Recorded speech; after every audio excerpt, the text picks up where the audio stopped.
the Pioneer viewers, how are you doing? I hope you're healthy and well. As the Pioneer team, we continue to bring you reports on Russia-Ukraine war. In a moment, we will bring you the latest developments on the front line. The situation on the front line is obviously very bad for the Ukrainian armed forces. The defense line of the Ukrainian army are still holding, but it's clear that the situation is becoming increasingly difficult.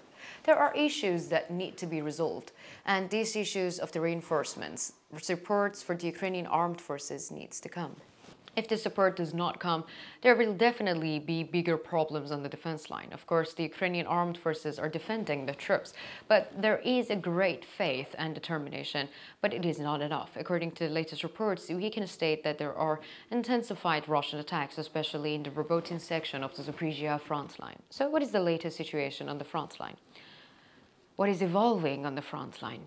Let's examine it together. As the Pioneer team, we continue to bring you the developments regarding the Russia-Ukraine war. Don't forget to subscribe to our channel and turn on notifications so that you don't miss our daily map report and reports on the agenda. You can also support me and my team by using the super thanks button below the videos. Let's start if you are ready, the Pioneer reports. Let's start with the developments on the Kherson front line. As we mentioned in our previous reports, Russian armed forces have been carrying out offensives here in the direction of Krinky. In fact, Sergei Shoigu made a statement recently and announced that Krinky has been captured. Now, when we look at the front line, although some time has passed, there is still no image from Krinky to confirm the claims of the Russian army. According to reports, the Russian armed forces still have not captured Krinky. Moreover, they suffered heavy losses during the latest offensives. There is a quite strong resistance from the Ukrainian armed forces. We know that the Ukrainian Marines are operating in this area. Ukrainian Marines have been fighting a very successful defense for a long time, and the Russian army has still not been able to capture the region despite all the means. Frankly, in the short term, we don't think that the Russian army will have a chance to advance.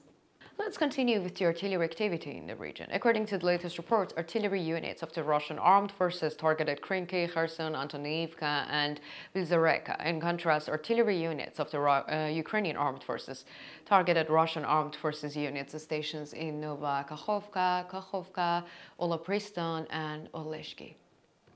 Let's continue with the latest developments in Robotyne sector of the Zaporizhia front line. According to the latest information from regional sources, the fighting south and west of the village of Robotyne in the direction of Zaporizhia seems to have acquired the character of a fierce counteroffensive. We observed that the units of the Russian armed forces have fully taken a large scale in offensive positions. Let me immediately state the following. There is a sufficient number of defensive artillery systems and personnel of the Ukrainian armed forces. We expect that the defense will remain strong for a long time. However, we are not sure how long this forecast will remain valid. The dominant hills and well-fortified positions occupied by the Ukrainian armed forces during the summer offensives are an additional advantage for the Ukrainian army. The village of Robotyne itself is being heavily worked by the Russian artillery to eliminate these fortifications. So far, we can't say that the Russian artillery attacks have caused any disruption in the Ukrainian defenses, and there were no border changes on the front line during the recent fighting either. Let me continue with the artillery activity in the region. According to the latest reports, artillery units of the Russian armed forces targeted units of the Ukrainian armed forces stations in Malaya Sherbiyaki, Novoandriivka, Malaya Tokmakcha, Zhelenotsrotsnoi, and Gliopol. Intern artillery units of the Ukrainian armed forces targeted units of the Russian armed forces stations in Kopani, Novoprokopivka, and the Verbov. Let's continue by analyzing the latest developments on the Donetsk front line. According to the latest reports, units of the Russian armed forces continued their offensives on Novomykhailovka today. However, they failed to make any gains. On the other hand, the foothold gained by the Russian armed forces in Pobeda is growing, and they are also advancing towards Gorogorivka. Of these points, the Pobeda area is particular importance for both logistically in the terms of further attacks by the Russian troops approaching the rear of the Ukrainian garrison in Vuhledar.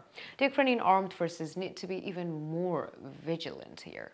Let's continue with the artillery activity in the region. According to the latest reports, units of the Russian armed forces targeted Ukrainian armed forces positions in Kateriniivka, Elizabethivka, Korkhakovka, Krasnogorovka, Novoskoye, Promovskoye, Nataliolivka, Karlivka, Tunakoye, Lastochkin, Orlovka, Novobakhmutovka, Orechetin, Alexandropol, and New York.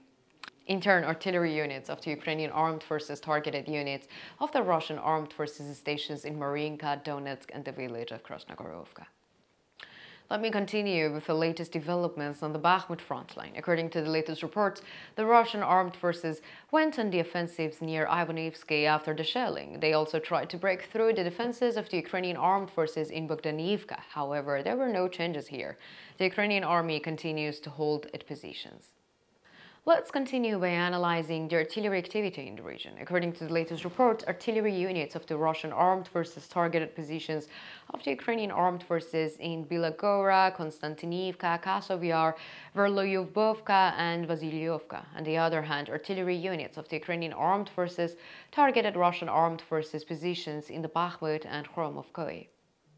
Finally, let us continue by analyzing the latest developments on the Luhansk front line. According to the latest reports, the offensives of the Russian armed forces continues on the Luhansk front line near Yampoliivka and Terniivka. However, we can't observe any gains made by the Russian troops so far.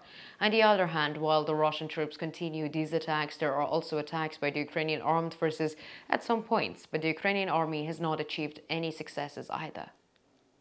Let's continue with the artillery activity in the region. According to the latest reports, artillery units of the Russian armed forces targeted Ukrainian armed forces units in Glushchovka, Pechenoia, and Gucherovka, Petropavlovka, and Sinkiivka. In contrast, artillery units of the Ukrainian armed forces targeted units of the Russian armed forces stations in the Kerminki, Krasnocherninsky, and Rubizny in Dibrovka. So, what do you think? Do you think the Russian armed forces will be able to advance in Krimki? Do you think that the Ukrainian army will go on the offensives here again? How do you assess the current situation of the Russian army in Robotyne? Do you think that the Russian offensives in Robotyne will intensify? Let me know in the comments, because I read and I care about all your comments.